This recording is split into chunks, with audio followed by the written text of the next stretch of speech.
Welcome everyone to the Feel Inspired podcast, episode 2 of season 2. This is where I'm doing live coaching with an actual client. This is not an actor in front of me. No, it definitely is not. No actors were harmed in the making of this podcast. For those of you new to the podcast, the Feel Inspired podcast has always been about helping people level up. And of course, more recently, I focus more on the relationship side, but that's always been a pivotal foundation. And of course, my lovely client here is single, looking for a wonderful, wonderful partner. But we're going to go through the whole process of getting her to a point where she is able to manifest and attract exactly who she wants. I believe that's entirely possible. And you're going to see it happen live in her progression. So episode 1 is out already on all the platforms. But before we quickly start, I want to introduce my new product that I soft-launched yesterday. It's called Spark Conversations. And what this was about was, because through all this work that I've done, one of the biggest challenges that people have had and always had is the ability to connect on a deeper level. And what happens is when people go dating, generally speaking, they're always asking the same 5, 10, 15 questions, almost in an interview style, never really getting to know the other person opposite them, forgetting they're a human being and forgetting, not being able to connect with them on a deeper level. So that is the idea behind the Spark Conversations cards. And I'll show you them. They are a normal deck of playing cards, as you see, voila. I meant to say voila. And they are basically, each card has a question on there. For example, I could ask Pritti a question right now. In fact, I could ask her, let's choose a really juicy one. He's not even letting me randomly pick. He's searching for a question. I'm going to search for a really juicy. There's so many good ones in here though as well. He's not going to make this easy, is he? Yeah. Okay, we're going to do this every session, by the way. So I'm going to choose one. Let's do it. I might get a pro at this. Here's a fun one. A pro at this. Here's a fun one. And I know this is one that you'll definitely be able to kind of have probably a few. Name a song that gets you singing at the top of your voice while driving alone. Ooh, I know there might be multiple ones as well. There was multiple. I was actually doing that this morning as we were coming here. But yeah, don't tell them which radio station you were listening to because it was a competitor to mine. Yeah, he was not happy with me on that one. But they did an amazing Bhangra mix. How could you not? Yeah. Oh no, fair enough. If it's got good music, I can't blame you at all. You can't. It had a bit of B21 and it had really good D. How could you not? And it was Dolla Padolla. Nice. But no, the one I normally like to dance in my car is Bruno Mars. I love a bit of Bruno Mars. I like most of his I can do top of. Which one? Beautiful Girl? Or... I like You're Amazing. Oh, that's a good one. I love that. Or Uptown Funk if you really need to get going. And then that's a good one. Yeah. Do you know what? I was actually funny enough going through my phone recently and I came across, sometimes when you've already created playlists on Spotify or whatever, and then you just don't go back to them for a while. So on my Asian music playlist, I sort of dug around and I found some old tracks that I used to love as well. These are ones that not necessarily everyone else will like, but to me, they just get me going. So I've had them on repeat for the last week and I love it as well. Even when I went to the singles event yesterday, I was hosting, and on the way back as well, I had a few phone calls on the way, so I didn't get a chance to blast my music. But on the way back, it was all music blasted full volume on the motorway, and I was just absolutely loving it. It's great, isn't it? Because I've done this where I've got a Bhangra CD. Actually, I can't play it in my new car now, full guide. But anyway, I used to put it on. I used to just tap away and dance in my car. I remember coming off the motorway and I was just at the junction, just tapping away, singing along. And this guy literally looked at me going, "What the hell?" And I just put my windows on and went, "Great music!" And he was like, "Good song." And I was like, "Oh wow, I'm going to carry on." Because I was happy. And he was like, "Nice to see someone dancing and being happy in their car." And I was like, why not? If I've got to spend an hour in the car, I may as well listen to something good. And that's right. It actually cheers other people up as well, don't they? They see someone else dancing and they feel good. They feel like, oh yeah, I'm ready to get party mood as well. Because some people, there are those kinds of people who get really embarrassed if someone catches them dancing. And there are those kinds of people who, when someone catches you dancing in your car, you have a moment where you're like, oh, but then you're like, sorry. I play on it and I was like, God, and I was like, it's my car, you can't touch me. I'm in and my you car. do that. Bale, bale. Yeah. Bale, bale. I do. Bale, bale. If you're stuck in traffic, you definitely go for it. You can't not. Ladies and gentlemen, I promise that is the last time I will ever do that. I apologise profusely and sincerely. I think we should dance next time. I think that's something that I can enjoy myself, but I'm not sure other people watching me do it is an enjoyable experience. So it might encourage people. How I look at it is less encourage and inspire. Actually, one thing I forgot to ask you, and actually this question is probably not as relevant to you as most other people I coach, but I'm going to ask you anyway. Because what for me is a really good gauge is a very simple gauge. Like a lot of coaches might use the Wheel of Life, etc. And those, I mean, they're brilliant tools and they're great.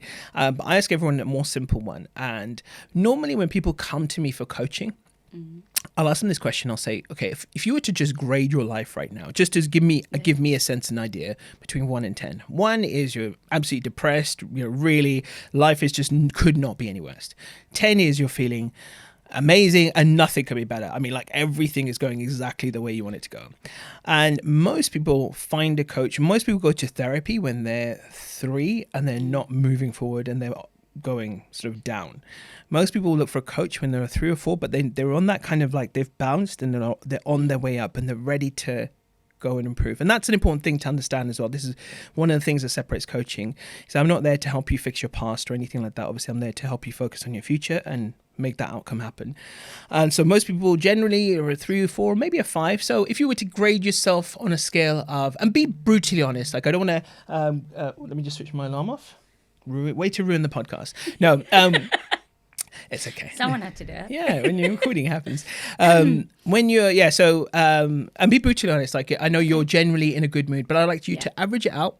Where would you grade yourself, honestly? Okay. I'm glad you said that because, yes, I am generally in a good mood. I am genuinely one of those people who is a happy-go-lucky person. I tend to look on the positive side of life. Does not mean I stay in that state all the time. That is not humanly possible. And if you do, you will come right back down and you will hit a low pretty fast. So I can't maintain that or sustain it. But where I can, I will, because it helps me, makes me feel good. So I would say with everything I've got going on in the last year, I'm probably about a 6 and I average around there. And it's not bad because life is, I mean, to be fair, if people looked at my life, they would go, oh my God, it's amazing. You know, she's got a place to live. You know, she has a job she loves, which I do. I have a great circle of friends around me. You know, I am going out and about doing things and I'm fairly happy doing these things and meeting people, doing things. So, you know, outside looking in, it looks pretty good. But when you add in all the dramas and life happening, it is quite different. And I suppose with my dad having a stroke, dealing with getting dad in a home and all of that, and I think that's taken a toll. And this week, I have been feeling quite ill, and I think it's more because stress. Yeah. And it is the fact I'm realizing I probably was very close to burning out. My body's going, you're not listening, and the only way you tend to listen is when I make you feel unwell. So that's what I'm going to have to do, is to get you to slow down a bit. But then it's also taught me that, because then I panic, going, oh my God, I'm not going to get everything I want done. Then that doesn't make me feel good. But then this week, I had no choice. I had to slow down. And I realized then that things were still moving along. So with my charity, I was going, oh my God, I haven't done this, I haven't done that. And I just took a step back, allowed myself to sleep in, feel a bit better, chilled. Grey's Anatomy has been saving me. Never watched it. You'll have to tell me more later. Oh, it's fabulous. But there are 19 seasons, so you've got a long way to go. But I had stopped watching it, then started watching it again, and that just allowed me to stop. Again, but there's always lessons in what you watch. I always find there is. But for me, when I allowed myself to rest, I then was able to go, okay, I can do a little bit now. So I'd put in an hour or 2, then stop again, and just continued that for most of this week. And I was surprised at how much I still achieved. So I'm learning to flow with when things go really well, and I could have a really amazing day, but then equally the next day may not be that good, but I just flow with that energy. And I can still get so much more done. And I'm not beating myself up as much. So yeah, I think life's pretty good. It probably is about a 6, 7. I don't think I'm quite a 10 because I haven't mastered my balance. I don't know if you ever do. I think life always throws stuff. None of us ever do. But I think majority of the time I'm pretty, you know, towards this end rather than the lower end of 5. I'll have days when I hit that, when you've had a bad day or you've hit a low or, you know, and I suppose we're going to come up to this because you're going to ask me questions. Well, should I reveal now or wait? I'm going to ask you anyway, but no, it's okay. Carry on. I suppose I got to the point where I decided that I've come off dating apps. And that's a decision I've made consciously because I just thought, you know what, I don't want to keep doing this at the moment. This doesn't make me feel good. Yes, it is a numbers game. I know you tell me that, but I get a lot of matches, which I can sustain, which is fab.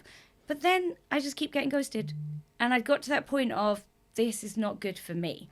And the energy I'm putting in, and I'm going, well, I'm replying, I'm trying to keep a conversation going, not getting as much back. And I just thought, you know what? I'd met this one lady twice at 2 networking events, and she's very spiritual. And she just said to me, come off the apps. And the first time she said it, I was like, no, but then how do I tell the universe I'm looking? How do I show I'm actively looking? And she went, you know, the best things come to the people who actually take a step back sometimes and just allow things to be. And then when I saw her the second time, and I went, do you know what? Okay, do you know what? I've thought about this, and I'm going to come off for my own sanity for a little while. So I have come off the dating apps, and I feel better for it. I thought I'd actually feel quite low or feel a bit lonely and then go, I've got nothing to sit and swipe. But actually, it didn't. Yeah, I had days when, or times when I felt a little bit low and then just went, okay, that moment passed. And I feel a little bit happier not having to go through that online for a little while. I think I just felt, I genuinely want to meet someone face to face. I have stayed on your group. I haven't come off that. Because I suppose I like having more interaction where you can talk to people and there's messaging and stuff like that. Whereas on the dating apps, I think I'd got to the point where I'd gone through so many guys that the guys I was getting weren't, there wasn't many choice left for my age group, if that made sense. So I think I'd felt like I'd gone through most of that. So a part of me was like, maybe I've just gone through what's there, and that's why what's coming through isn't working for me. But then bizarrely, as I paused my dating profiles, I was chatting to 2 guys on Bumble and 2 on Hinge. No, 2 on Bumble and nothing on Hinge. And then 2 guys messaged me on Hinge as I paused it. And one of them has made an effort, and bizarrely, this lady who I'd met and said, she goes, I think you'd really connect with someone who works in the charity sector. This guy works in the charity sector. Not saying that this means something, but a part of me was going, maybe the universe is telling me something at the moment. So I'm just flowing with that and going, just you keep doing you. And I just keep doing what I want to do and get myself more in a balanced place where I feel I'm sort of owning living my life a bit more. Whereas at the moment, I think since my dad had got ill, was very unwell, I've not done as much as I wanted to.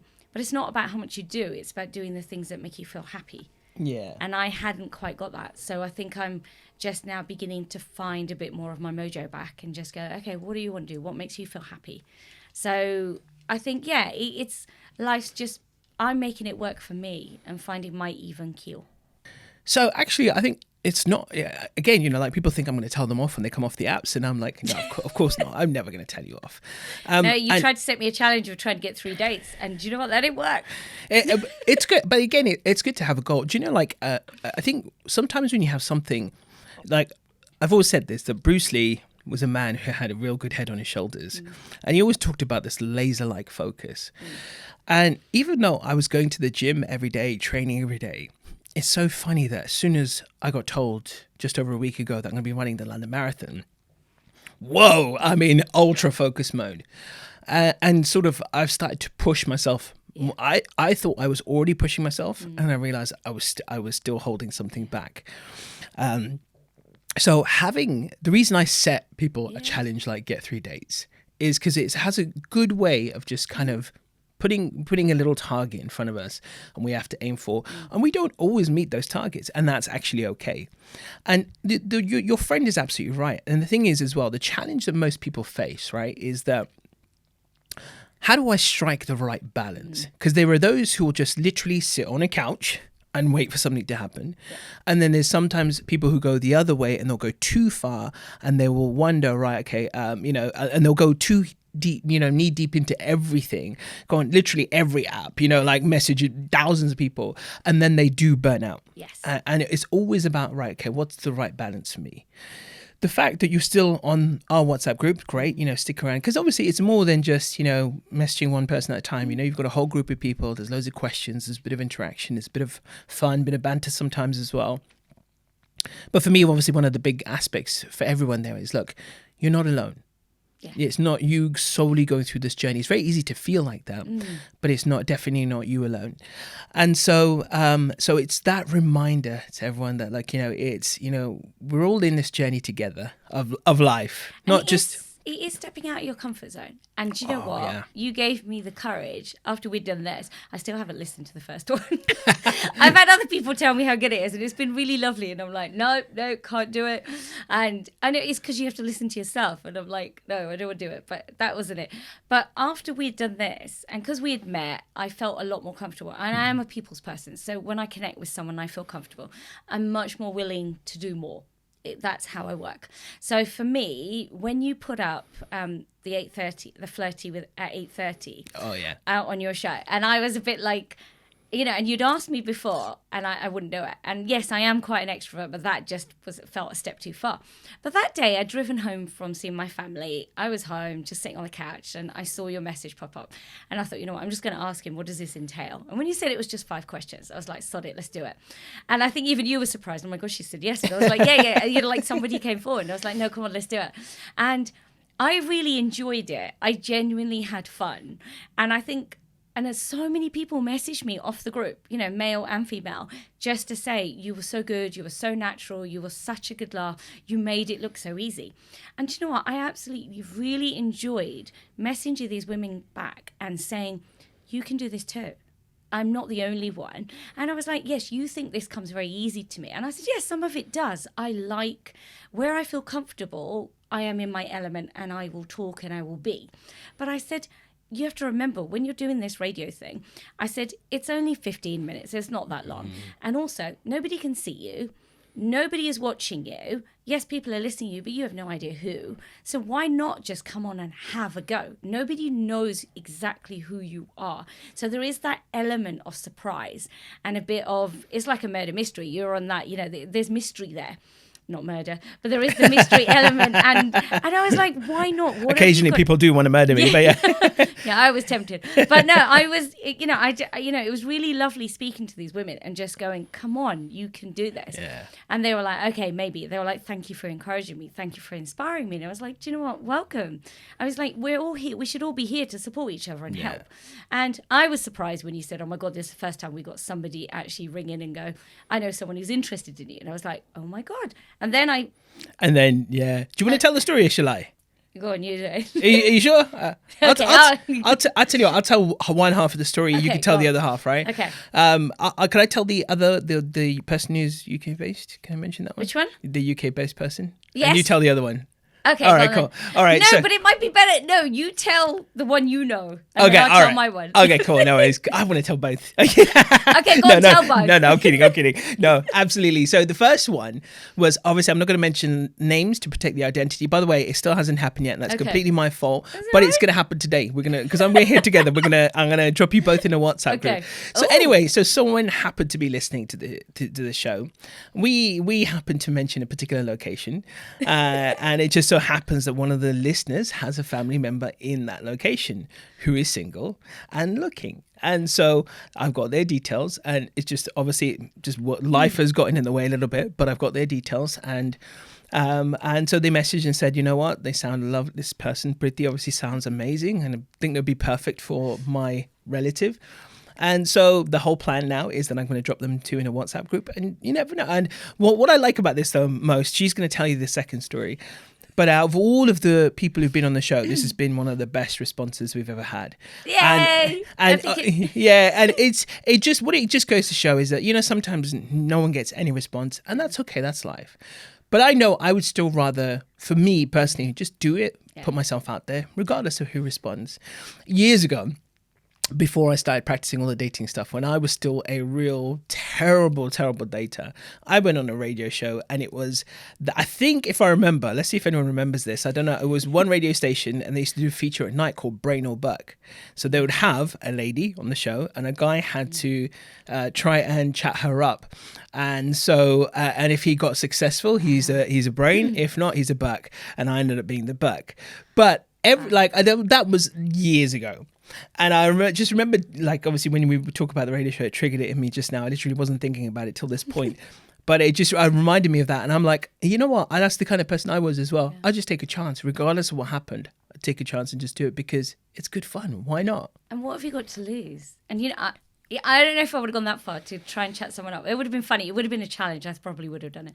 I just need a little bit of egging sometimes. It was harder because actually Yeah. literally had to chat her up on air. Yeah. And that's obviously very tough to do. Because you've got to build the rapport Yeah. as well. And she thought of me as a Burke. So, what can I do? Oh, It's but okay at least though. you tried, but you learned something. Oh, yeah. See, I had no idea because I came off air on Sunrise. Sorry, was I meant to? Yeah, of course you can say Sunrise Radio. Yeah, of course, So yeah. I came off the radio being on live. I had no idea. And the Connect Asian WhatsApp group just went totally mental. And everyone started putting all these messages. And they're like, oh my God, she's already got someone connected. I had no idea there was this guy from that place.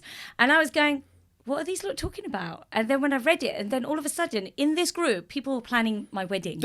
Like, it was hilarious. They were like, you need a chaperone. We're coming with you. We want an invite to the wedding. They were working out kids' names. And I was going, oh my God, this is such an Asian thing to do.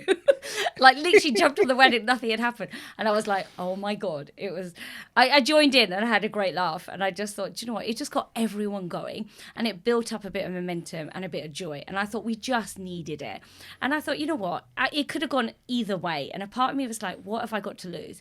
And you know what? I shared that podcast that you created with my friends. And they were like, oh my God, you're so brave. You say this. And they were like, you come across so well. And I was like, do you know what? It helped me build my confidence too a bit more. But the second part of the story was we'd done that on Sunday. And on Monday, I was in a meeting and I have my mobile phone turned on. Not because I feel I'm important. It's because it's my charity phone too. So the phone rang, didn't recognize the number, and I said to my friend, I'm really sorry, I need to answer this phone, because I didn't know who it was, and I was waiting for phone calls. And this guy just rang me up randomly and just went, I heard you on the radio. And I was like, did Amit give you my number? Because I was like, he wouldn't normally do that. What the hell happened here? And he was like, no, I really want to meet you. And I said, I felt very flattered, and I was like, really nice of you to call, but I'm in the middle of something. I can't talk to you. Bearing in mind, this is like 11 o'clock in the morning. So I was like, I'm in a meeting. Can I call you back later? I promise I will. Any chance you send me a photo? That's sort of how I left it. I was like, you have my number. Send me a photo and some details about yourself, because I know nothing about you. You know at least something about me. And anyway, that afternoon, as I finished my meeting, I rang Amit and I was like, Amit, who have you given my number to? What is going on? And he was like, I haven't given your number to anyone. Then I was like, well, how did you get my number? And Amit, very good at this, detective, went, you did mention your charity. And I went, oh yeah, I did. And he was like, he Googled you. And I went, okay, he did. All right, credit where it's due. So I was like, okay, let me ring and see what happens. So, I was quite impressed. This guy went to all this effort, right? Impressive. So I did call him in the evening and he was very grateful I did. He seemed a little bit shy, but he opened up a bit more as we got chatting. And I'm not going to go into a huge amount of detail, but we got on quite well. But I then asked for a photo and he still hasn't sent me a photo. Ah, okay. And I thought that was a bit strange. He goes, well, I'll go take a nice one. I was like, no, just send me a photo. Yeah. Like most people have a photograph of themselves. Someone's taken it, a friend, or you've done a selfie. And nothing. And he lives a little bit further than me, probably about 2 hours away from me. But he was like, I still would like to meet you. And I said, look, if you're ever coming down south, why don't we arrange to meet? Happy to meet. And he goes, well, I'd even like to be your friend. And I was like, okay. I was like, look, you intrigued me. I like the fact you took time out. But you know what was really strange about this was the fact he said he doesn't normally listen to Sunrise Radio. Yeah. He happened to tune in that evening on his drive home, listened to my voice, and he goes, you've got an amazing voice. He goes, you were so funny. You came across so well. And he goes, the whole way I just kept thinking, oh, she sounds really nice. I want to find out more about her. And then he said he felt really quite jealous when somebody had called up and said their brother, a relative lives somewhere and was interested. And he was like, damn, I need to get in quick. So he goes, I then woke up in the morning and Googled you. And he goes, I then found the number. And he owned up to that, to say he had found my phone number. And he goes, I just thought, I have to ring her. And I just thought, 10 out of 10 for taking the time, the effort, and going to that length, because that isn't easy. But I just haven't heard from him. And I just thought, well, I gave you the opportunity. I have said, welcome to meet up. Let me know when you're down this way. He had said, could we continue conversation? I said, yes. But I asked for a photograph. But I've not heard anything. But I didn't really want to chase, because I was like, this is where you end up in that. Then I end up more of my masculine energy comes out, and I can see you nodding, looking at me, right? Mm-hmm, yeah. And I'm trying not to do this because this is what Amit is telling me not to do. So I was just like, no. I've put feelers out there saying that's a good idea, wouldn't mind doing this. But I was like, you've got to give me something too. Like, you've got to move. You've taken this massive leap. then where's the other little bit of leaps? You've got to do, I'm giving as much as you're giving me. I feel like I've reciprocated as much as you did. So now you've got to give me a little bit more. But I haven't received that. So a part of me just backed off. But yeah, that was quite entertaining. My friends loved it. So since then, there's been no communication? No. Really? See, I was surprised too. That's a real shame. And I was like, Yeah. I didn't know what to do then. Yeah. That's interesting as well. I wonder, and I'm not a mind reader, but I like to try and just evaluate all the options here of why he didn't. And I'm wondering, does he feel like, or maybe he's someone who's been judged on his looks before? Possibly. Now, I'm not necessarily saying that is the case. It might be, it may not be. But was it clear? And again, this is not me saying it's your fault or anything like that. Was it clear that I just want your picture just so I know what you look like? That's it. I don't want to judge you. I'm not trying to see if you're handsome enough for me. I didn't say that. I just said, well, you can see my picture because it was on my WhatsApp. Yeah. So I was like, you can see mine. You've Googled me. You know exactly what I look like. I know nothing about you. Okay, you've given me like a full history. Like I literally got chapter and verse on most things. So I was like going, okay, you can talk as much as I can. There's a lot of information here. So I was like, no, you seem really interesting. I just need to know who I'm talking to. I'd like to see a picture. And he laughed it off and went, yeah, okay, no worries. I'll take a good one and send you one. So I thought it was okay. But then I didn't get anything. And then I thought, well, because I'd asked for it the first time when he called, then when we spoke again, I thought, well, now it seems a bit strange to like a third time. Like I didn't know what to do then at this point. Yeah. Because I was like, you've got more than I have at this rate. There's always a part of me that gets to, when it's at this stage, you get to a point where it's like, you've got nothing to lose no matter what you do. And there's no right or wrong here. And I would, if it was me, I would just send him a message saying, look, all I wanted to do is just know who I'm talking to. Yeah. I don't want your picture because I want to judge you based on how you look. Yeah. I'm not there to do that. I just want to know who I'm talking to. Yeah. It's like, the interesting analogy comparison to this is amazing that even in this day and age, how many people don't know how I look from who listen to me on radio?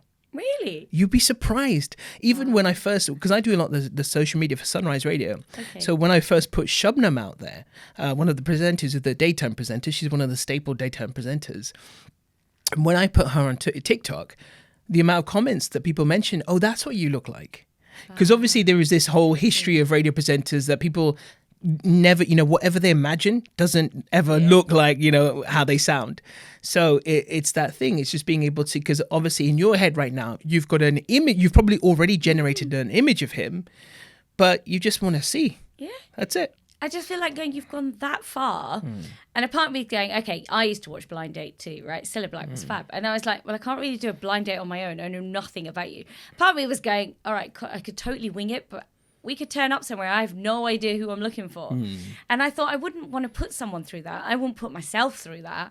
And a part of me is going, yeah, I just need to see what you look like. But I thought, considering he wanted to continue conversation, there was so much eagerness to meet me.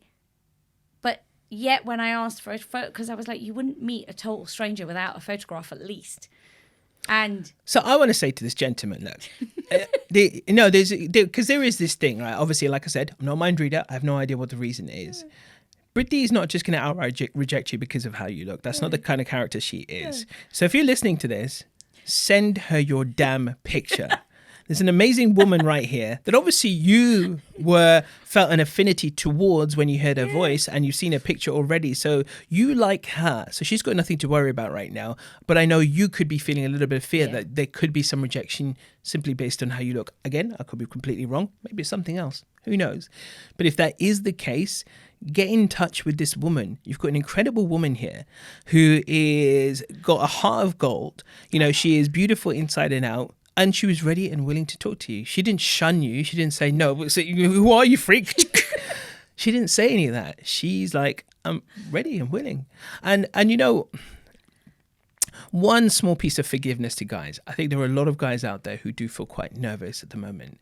And even, funny enough, yesterday at the singles event I was hosting yesterday, I even heard 2 or 3 guys mention this.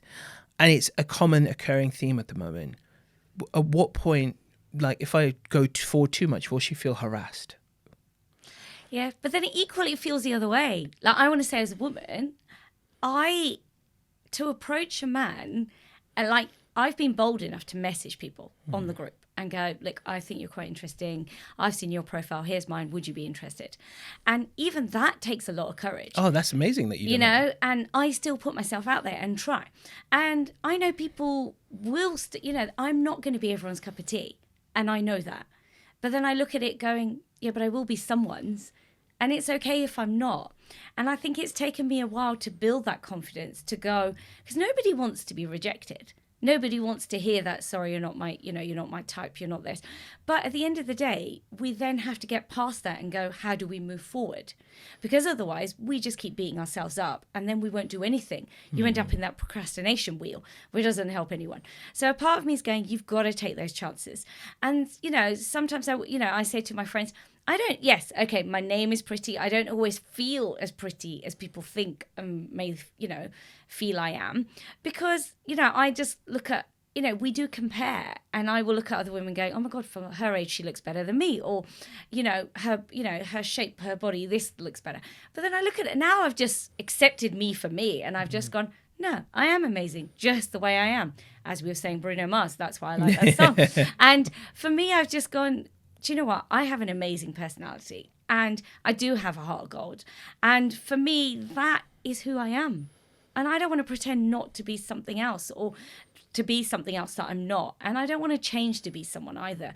And a part of me is like, I have a personality that will attract someone. And it's just going out there, putting yourself out there and just keep trying. And it is a numbers game, like you say. And I am one of those people who find it hard to say sometimes to people, you're not my type.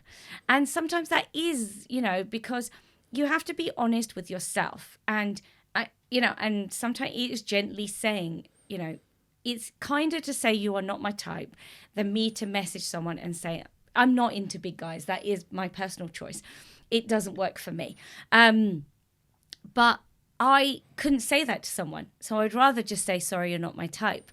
But that doesn't make me feel good either. But then I just think, well, that's my preference. We are allowed to have preferences. But then equally, I've met people in person and, I don't judge in that sense. If I've met someone and I've got on well with them, I might look at them and go, actually, it probably wouldn't have been someone I would have swiped on a dating app. But actually, in person, we just click because we met so naturally. And, and sometimes I have dated guys gone, okay, just because of the way we connected. And I felt a spark in the sense of, it's not all looks. It is, you feel a connection.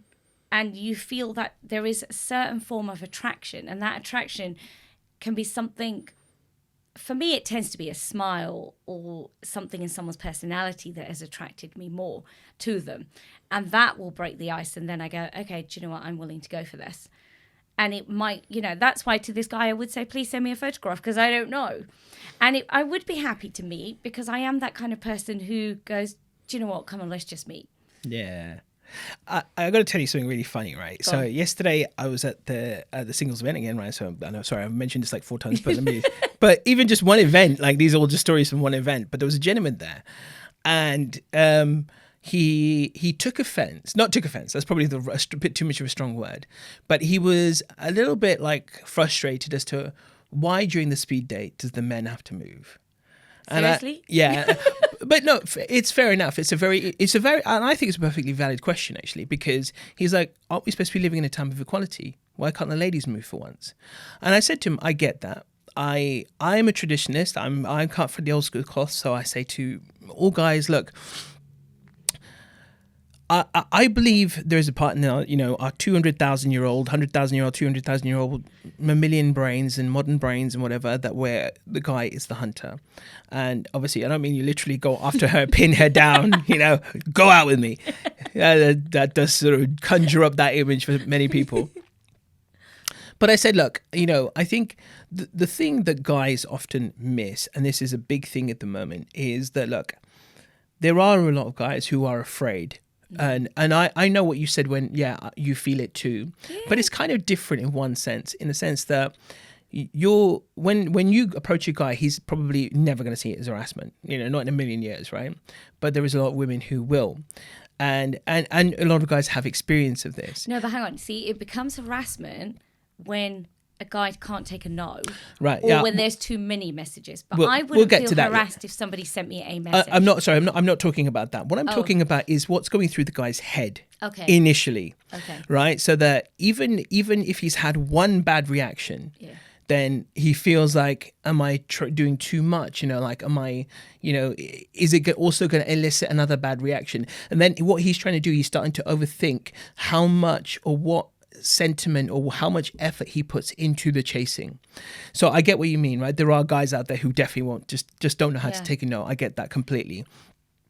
But there's a lot of great guys out there who are just in this limbo place where they don't know.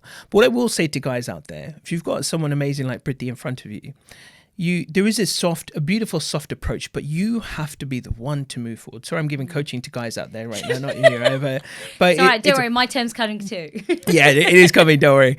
And look, there is just something in a woman's brain and something in a man's brain where the man has to do a bit of the pursuit. Well, in fact, the majority of the pursuit, especially in the initial stages. I mean, that continues as well. Even if you've been married for 10 years, you have to create the illusion that you're still pursuing her in some way if you want to keep a healthy marriage. But you do have to do the work. It's up to the guy to do the work. He has to, even in a very softly way. It'd be lovely to just take you out for coffee, get to know each other better. But if you don't make that move, gentlemen, she's going to be sitting there thinking, why hasn't he made that move? And this is what's happening right now. Everyone is stuck in limbo because guys aren't moving forward and women are there waiting for the guy to move forward. No, but then the women take the lead, and I've done that. Then we get told for taking the lead, right?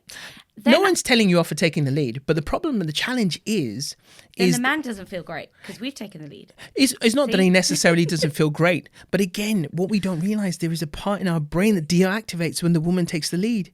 And so we can't win. It's not that you can't win. This is why I say there's a very specific way for for women to enable men and for men to enable themselves. There's a beautiful balance to be had, and part of it comes from this ability to communicate and to be able to if I saw you and we met on a dating app or in an event or whatever, if I like you, then it's up to me then to say, Pritti, it'd be really nice to get to know you over a cup of coffee. Yeah. I had a way of doing this. Like, I'd already developed my repertoire when I was doing this. Now, some people may say sounds a bit like, a bit playerish. That's fine. You can say it however you like. But what having a system enabled me to do was calm my nerves, get over those first few hurdles. And then after that, it's all purely organic. Yeah. But it was just enough to have a repertoire to get the job done, to get you out on a date. Yeah. And then after that, any facade falls out. Yeah. It's just the initial bit. So if I was nervous, I'd be like, do you know what? I really enjoyed our conversation, Pritti. It'd be really cool just to get to know you, have some more stimulating conversation over a cup of coffee and just get to know each other better and see what happens. No expectations, no pressure, but just to get to know you better. How's that sound? See, that sounds lovely. I'd say yes to that. There you go. To all the gentlemen out there, that's what it takes. That's all it takes, yeah? And then, as I've always said, right, there is almost a literal formula to this. Now, if you and I are going out, we went out on a date and things are going well, but let's just say, for example, Pritti is feeling a little bit indifferent to me. She's like, no, it's nice. I'm not sure if I feel any attraction. Not sure if I feel any chemistry. Guys, your job is very simple. Do you know what, Pritti, I've really enjoyed this. I don't know if you're up for it or not, but I've got a really good idea of what we could do if we were to meet up again. In fact, you mentioned you happen to like blah, blah, blah. I know a great place that does blah, blah, blah, right? So you work with what information you've got. Yeah. And oftentimes, if you do it in a really nice way, women will be just like, do you know what? Sorry, let's do it. He's been a gentleman. We'll just go, right? What's the worst that's going to happen? We're going to have 2 hours of good company. If that's the worst that comes out of it, that's not too bad. I know it may not turn into anything romantic, but hey, what the hell? But often then she's going to say yes. Why not? All right then. And then you're going to meet up, and then she's going to get a chance to see more of your sparkling personality. And this is one of the things that I found personally, is that most of the strongest couples I know, they didn't even like each other on the first date. They weren't even getting along great, but there was indifference. It wasn't necessarily what people would class as connection or chemistry. You know, a really good example of this is the first couple on Connect Asian that got married, Parish and Ushma. On the first date, she wasn't feeling it, really, to be honest. She genuinely thought, probably not going to see him again. But what he did was he'd already arranged the second date. He knew where they were going, when they were going, what they were going to be doing. And she was just like, damn it, he's already arranged it. He's been such a gentleman. I can't help but say no. I say yes, sorry. So they go out on their second date and she's like, oh, he's actually quite nice. Yeah. He's actually quite a lovely human being. I'm actually probably mellowed a bit, because sometimes on the first date there is a lot of nerves. There is. And I think there is, you know, and it is worth going on a second. And I tend to go, you know what, let's see this. Sometimes you can have amazing first dates too, but it is worth giving people that chance. I would too. Yeah.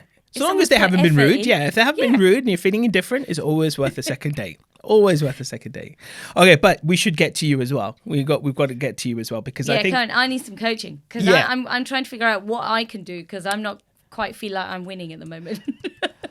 Well, no, I don't know if winning is the right word. So actually, there was a second piece of homework, and I do want to know how you felt after doing that as well, which is, of course, the mirror exercise. And what's interesting as well, I don't know if you saw that I posted it in the group, because there was a psychologist talking about this, and he was talking about one of the things he does with his clients is this mirror exercise.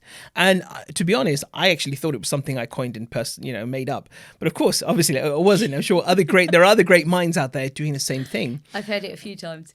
I've been doing that. I have been doing that, and actually it does make me feel good. I feel I'm in a different place. I feel that I'm being kinder to myself, and I've been releasing a lot more at the moment. So I've been in that energy space of going, no, I am amazing, and actually I like who I am. And so it's been really nice to, you know, because I like dressing up. I like getting ready to go places. I like making an effort. That is just who I am.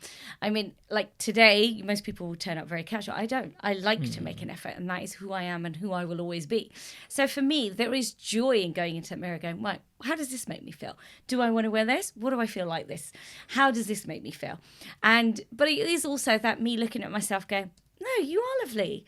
And I'd got to that point going, I need a haircut. So that's what I did yesterday. I had my haircut. I went and got my hair done. I was like, felt really good. Your hair looks lovely, by the way. Thanks. And I was just like, you know what? I had got to that point just going, why am I not doing certain things? What is stopping me? But no, the mirror thing, I've been doing that a lot more, talking to myself in the mirror. I'm just going, don't you look good today? Or don't you look nice, like, you know? And I was like, you look really good. And I was like, damn, for your age, you look really good. I was, so I was very much doing that to myself, and it did make me feel much better. And I think that was probably why I do feel energy. So for me, I just felt that the energy on the dating apps at the moment wasn't connecting with me. So I have come off. But like I said to you, that these two guys have messaged me on Hinge, and I've gone, okay, let's see what happens. Hasn't really progressed very far. I mean, one of them mentioned he ran his own charity and then stopped. So I asked him about it. So I was like, oh, tell me more. Really intrigued. Would love to know what you were doing, how it made you feel. I literally got 2 lines. I did a voice note. He sent me a message back just saying, this is what I did. I stopped, had to stop doing it. That was all I got. And I was like, okay, what do I reply to this? You didn't even ask anything about me. Like, there was no, like, normally people would go, okay, I've told you this. Now your turn. You tell me a bit about you. So then I was like, well, I can't just leave that as it was. So I replied back going, really happy to hear about the work you've been doing. Sounds amazing. Shame you had to stop doing this, but obviously it was right for you. And I left it as that. And then I got a message late yesterday, and just said, well, so when are we going for a drink? So I was like, oh, interesting. So I said, well, why don't we see when we're both free? And that was how I left it. The other one, I've had nothing. And then there were 2 guys I was chatting to on Bumble, which I just gave my number and just said, if you want to continue. And one of them came back and said, I'm traveling in India at the moment. I'll message you later. I said, well, you have my number. And I left it. And that's where I've got to, because a part of me was like, as a woman as well, it is hard. How the men procrastinate, we do it too. Because I'm sitting here then going, well, how much more do I put in? Because then I'm my pushing energy is coming forward rather than my attracting energy. So then I don't know what to do. Then I overthink it. And I was like, why am I overthinking this? I was like, it shouldn't be this difficult. But you have made me think about how I ask things. And I've been putting a bit more gentler energy into it. Because I could have just said, when this guy said, when are we meeting for a drink? I could have said, well, I'm free tomorrow. I'm free then, or I'm free then. And I thought, no, that sounds very forward. So I didn't. So I was like, let me see what he comes back with. And so I'm trying the gentle approach, but that isn't quite my personality. Nice. Okay. It's a bit more, I'm a bit more playful, a bit more fun, but then it's hard to, I don't know what the balance is. Yeah, no. And this is actually a really tricky thing. And again, often when I say these things, to some people, it can come across as almost, playing psychological games. And it's not about that. What it is, the best way I can put this, the most crisp way I can put this, is understanding each other's value system and how we operate.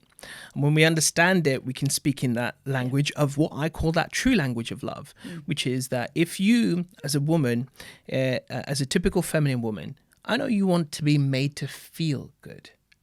So whatever I say is going to have an impact on how you feel. So if I were to say to you, for example, why are you wearing that today? What are you going to feel?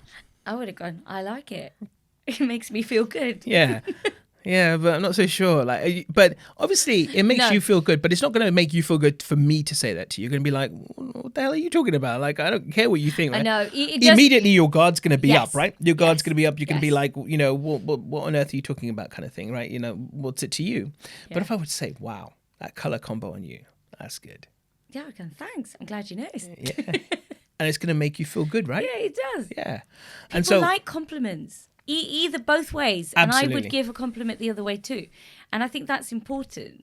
But to build that rapport, to get to your values and your beliefs, you have to be able to have a conversation first. So I'm talking about core value. And what's one of the base level values for a woman, for a guy? Let me ask you this as a question. So as a woman, it's generally to be made to feel good about yourself and to be, adored. I would say is probably the best word that I can use, is to be adored is one of the best ones. You don't want me to hate on you right now, do you? Of course. No, I don't want you to hate on me. But if I were to sit here and use language of adoration and just, not over, and I'm not so... I was going to say, when you go too cheesy, then I sit there going, okay, you're just trying to charm me. No, but there's an art to that as well. Even the example I always use is that, when I was at this event and I was kind of approached this woman and I just playfully said to her, I just wanted to come up and say, congratulations to the second best dressed person here. You almost look as good as I do. It's that level where I'm complimenting you, but I'm not being overbearingly complimentary. Yes. And I'm also taking the mickey a tiny bit. That is the beautiful sweet spot that women love. I would have gone back and said, okay, you don't look too bad, but I would like to see... Let's do a rematch and let's see what we turn up with. Okay? Now, I'm glad you said that. You see, you've just answered my question for me, and I love this. And here's what I meant was, when I'm talking about our base values, if a guy's ego doesn't take a hit, guess what? We don't respond. Because I would have gone, really, you think you look better than me? Tell me how. Exactly. And I would have said rematch. And that would rematch, right? Banter. I like perfect banter. See, I like banter. What we've just proved, though, is exactly what I'm saying. Yeah. If I had come up to you and said that, right, you would now challenge my ego by saying rematch. And suddenly I'm interested. And I'm like, oh, let's bring it on then, right? Do you know what I mean? And then that's where the banter begins.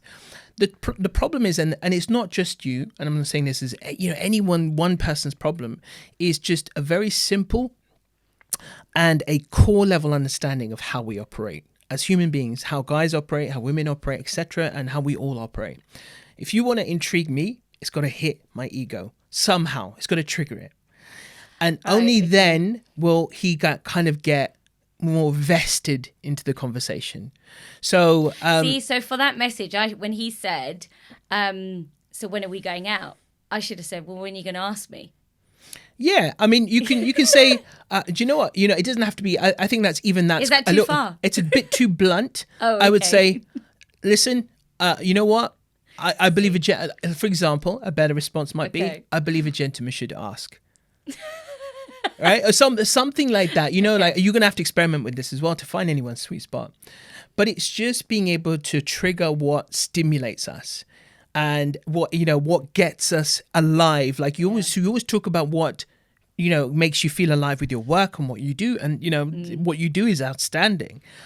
And it's always about, okay, what makes people come alive? Because have you ever walked into a room or just started a conversation with someone and the conversation, because I still work and experiment in this a lot. Like even yesterday, like when I spoke for about 15-20 minutes, and I could see half the room was really intrigued by what I was saying, and quite a few people came up to me and were like, oh yeah, it really hit home.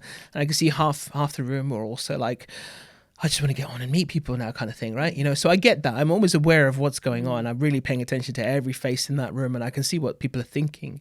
But that's okay. You want to, as a good public speaker, you learn this early on, you want to piss off half your audience and you want to make half your audience love you. That's the sweet spot, because that's when you're going to get the right energy to challenge and support some people. And then sometimes you might say something where the other half is like, oh yeah, I get you. And then the other half gets pissed off. Any good public speaker, really good, I'm talking about top level speakers, will tell you that if you're pissing people off and you've got half an audience, a 50-50 split, it's the perfect place to be in. It's like your physical, a physical thing. If you want to hit people's, the dopamine center, what do? It's a 50% sweet and fat or 50% sweet and sour. That's when you get people addicted. And in a good way sometimes, right? I'm talking about a good way as well. So it is about, how do you ignite what makes people come alive? And sorry, I was going to finish off what I was just saying. That you walk into a room, you're speaking to someone, and you're having a conversation. It could be anything, and you can tell they're just bored out of their mind. But it just so happens you bring up another conversation. Suddenly, like, oh no way, you're into motor racing too, or like, oh no way, you're into colors too. Oh my god, me too. I love color. And suddenly that will just flick a switch in them, and they'll be like animated like you've never seen. And I promise you, that's what will happen. Is that with these guys you're speaking to, that as soon as you trigger that ego thing, it will get them animated and will get them responding, and it will get them firing back at you in a good way, in the best possible way. To be fair, that has worked. I did, because one of the other questions you gave me as a tip last time we spoke, not this time, we'd spoken once before, and you said asked the question is, tell me something about yourself that not many people know. So I use that sometimes on dating apps as an opening thing, and I get some really good responses. And this one guy had said to me, and we did date for a while, he said, I have a tattoo. And I was like, oh, what have you got? And so he was like, you'd never guess it. So I was intrigued, and I was like, no, I was trying to guess, I didn't. So he told me what it was, and I was like, I want to see a picture. And I was like, as long as it's not somewhere inappropriate. It wasn't. It was just on the phone. And it was really random. It was, he'd been out on a stag do and got one, with someone's stag. Nice. As many guys do on their stags. And then I said, well, I have a tattoo as well. Go on, you have to guess too. And because I had challenged and he had tried, I was like, I give you 3 strikes. He couldn't get it in the 3 strikes, right? And he went, all right, leave it with me. I'm going to come back. And I went, okay. So, and then he delayed our messaging for a little while. So I was like, okay, let it be. Then he came back and he figured it out. And I went, how the hell did you figure that out? I said, you stalked me. I said, how the hell did you figure it out? And I go, it's not on my dating profile. Yeah. So you stalked me. You found out somehow, didn't you? And he goes, yeah, I did. He goes, how was I not going to get the answer to this question? Yeah. So he had managed to find me on social media and look through, he painstakingly went through pictures because my profile was open. And he found the picture of my ice cream. I was like, damn you. And because first he made out, he just figured it out, right? Because he had read something on my profile. And I went, no, I don't believe you. And he goes, you won't take no for an answer. And I said, no, I don't believe you. I'm calling you out. And because I called him out on it, he then owned up and said, all right, fine. I went through and I found pictures. And I went, all right, now I believe you. Yeah. And I said, he goes, how do you know? I go, instinct. I go, us as women have great instinct. And my instinct was going, nah, you didn't figure it out. But what was good was when we met up, we messaged for a little bit longer. And then he just messaged on a Sunday and just said, what are you doing? I went, nothing. I said, I'd been out the night before, I'd been dancing, my feet are hurting, I'm just chilling at home. And he goes, and he said, fancy meeting up? And I was like, yeah, why not? Fancy coming this way? And he went, yes. So he drove from Leicester to meet me in Bedford. It was about an hour and a half. He goes, pick somewhere. So I did. And when we got to this restaurant, the guy, it was fairly empty. So the guy was like, where do you want to sit to eat? So I looked at him. I go, go on, you pick. I don't mind. And he looked at the tables and he went, that one. And I said, why are we sitting there? And he goes, that one's got a really good light. And he goes, I think you sit there and it will look like I'm interrogating you. I think it'd be great. And I actually really I was like, fine, I take the challenge. Go on, bring it on. What question do you want to ask? And it just broke the ice. And it was just really nice. And the banter flowed really well. And I thought, do you know what? Because I get what you're saying. We intrigued in each other enough to get the conversation and everything flowing. And it flowed really well. But I don't know, at the moment, I just don't seem to be fine. Because I will read, okay, tell me if I'm wrong here. I tend to find guys don't read the profiles. Majority guys don't read women's profiles. I will connect with someone and then they'll ask me the questions that are in my profile. So I was like, did you actually read my profile? Just wondering. Because the answer's in there, like it tells you. So then, whereas I will read your profile and look at it and go, like you say, this person's into motor racing, or they like this, or they like that. And then I will ask a question based on what I've can find in what they've written to find out more. But I don't find that comes the other way. Yeah. I know what you mean, right? And what your story perfectly highlights, right, is firstly that I'm right, which is great. But no, women are always right. Yeah. You know that one, yeah? But secondly, the most important point is that those moments, everyone I speak to has those moments where they're in a conversation with someone where it goes like that, right? It goes, really well. It goes like, the banter, the magic, the spark is there, the chemistry, the connection is there. And my question to everyone is this: how do you intentionalize that? How do you make it so that happens with the majority of people you meet rather than the minority? Yeah. Because the majority of people are like that. Yeah. But obviously what happens is that when we reach a point where, like we said, right, if you're talking to someone and you're having a boring conversation, most people will stop. Yeah. But I usually I want to know what ignites people. So I'm like, I'll carry on that conversation. I'll try and talk until I figure out what lights them up. And, and then suddenly, sometimes, half the time, maybe I'll figure it out and suddenly they come alive and they're like, it could be politics, it could be sports, it could be anything. But most people obviously stopping at the first hurdle. Yeah. And this idea, you've seen it now, you've seen it firsthand, that what happens when a guy's ego gets challenged. And the other way to think about this is that, what do a lot of wives complain about? They complain about, when, a lot of guys might be into the computer games or, or just gaming in general. Why are they into gaming? Because it makes it fun for them. And so if you gamify something like you did with this gentleman, you did the thing where you give you get three attempts or whatever it was you did. Yeah. As soon as you gamify it, guess what? He gets excited. He's like, it's a game. Whoa. Hey, that part of his brain will light up suddenly. The bit that needs a bit of a dopamine hit. He'll light up a little bit. He'll be like, whoa, this is cool. I like this. This is fun. This is a game. And you'll enjoy it just as much. But at the moment, most people are just at that point where, because they even if someone hasn't read your profile, as you said, right? You realize they haven't. Okay, gamify it. Find a way to gamify that. Yeah, I should say, where's Wally? Go and find it. Go find the answer in my profile. Go on. Yeah. I'll give you 10 minutes to go read it. Yeah. Yeah, but turn it into a game and just say, I tell you what, let's have a little treasure hunt. That information is somewhere on my profile. See if you can dig it out. I want you to say this. Say, I'll be impressed if you can find it on my profile. Because guess what? As soon as the guy hears the words impressed, so again, it's triggering what our core is important to us. And it's, as we are actually at the end, right? So can you believe it? Again, we've hit an hour. This is nuts how quick it goes. And it's very easy at the offset for people to think this is, a form of psychological manipulation, or it's, playing games or getting into tricks and all that kind of stuff. And in the beginning, I would almost say yes. But actually, to be honest, the truth is this is who we are at our core. And most of us have lost our way in this. And I'm one of them. We've all lost our way in this.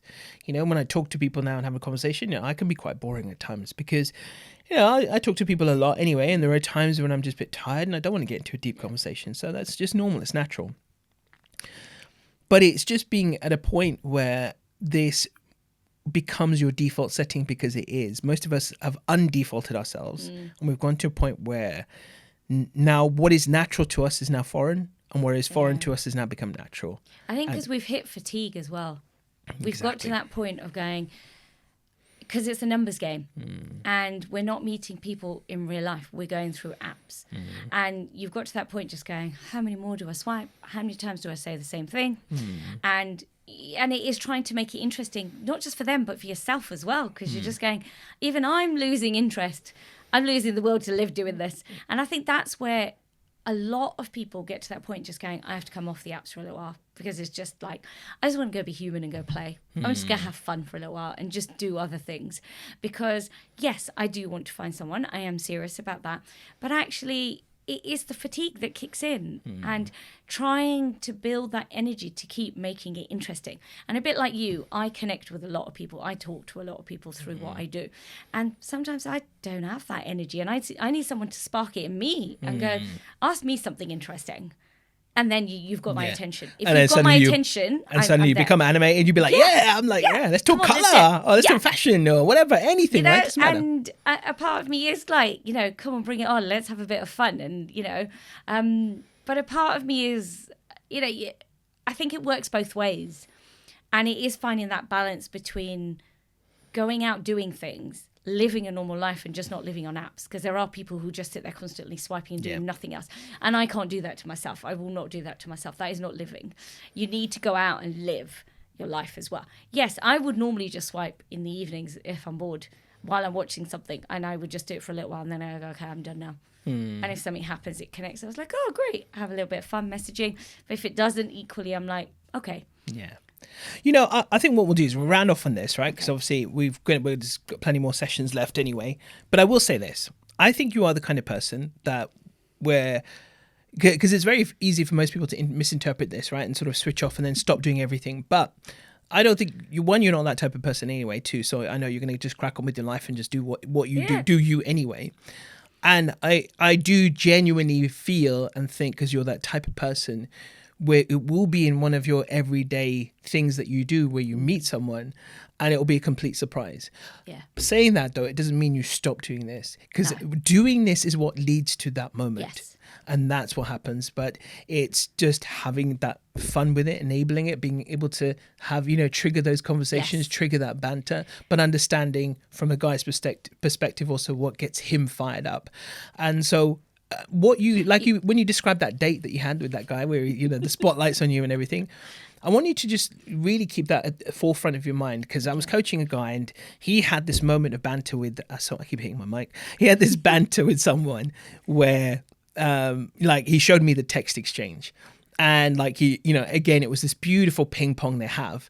But of course, what happened was it got to a point where he's like, I don't know what to say next, right? And then he just then obviously it fizzled out. But the perfect example was, I showed him, I said, look at what you achieved. I know it ended, because that is the first step, the realization that this is the kind of conversation that we all crave, all human beings want. No one enjoys a boring, mundane conversation. We all want fun interactions. And this is the more you do this, the more learned, the more practice, the more this becomes your habit, and you'll just do it as your default setting. And it will be because you enjoy it, they enjoy it, you both get something out of it, whether it goes further or not. You will both walk away feeling energized from that conversation. All this stuff that people talk about, I'm an introvert, I'm an blah, blah, blah, blah, blah, blah. Look, we all have a bit of both in us as well. And I think we just all have a bit, we're just weighted one way or the other slightly. But I don't know any human being that doesn't get fired up in a good way from a good old stimulating conversation. And so we're all like that. We're all an extrovert at that moment. We all want to be able to say and have fun in what really gets us going. So it is finding that balance, because I have been blocked over the most. We'll end on this one. This is my last story. Then you can go. No, go for it. No, absolutely. Because this was hilarious. I'm one of 3 girls, right? my parents didn't have a boy. So me being the eldest, I suppose my dad got me into sports. So I would sit and watch with my dad cricket, snooker. My uncle got me into football and tennis, right? My uncle tried to sway me into watching Arsenal, and I was like, no, not interested. So I would watch football with him, and I'd be going, no, I like Man United. And he goes, Glory Hunter, are we? And I went, no. I said, do you know what I like about them is they don't give up. I go, that is the attitude I loved. And I would sit there and get really animated, really enjoy it. And he was like, there's something wrong with you. And I was like, no, there isn't. I love the don't give up attitude. So that was what connected me.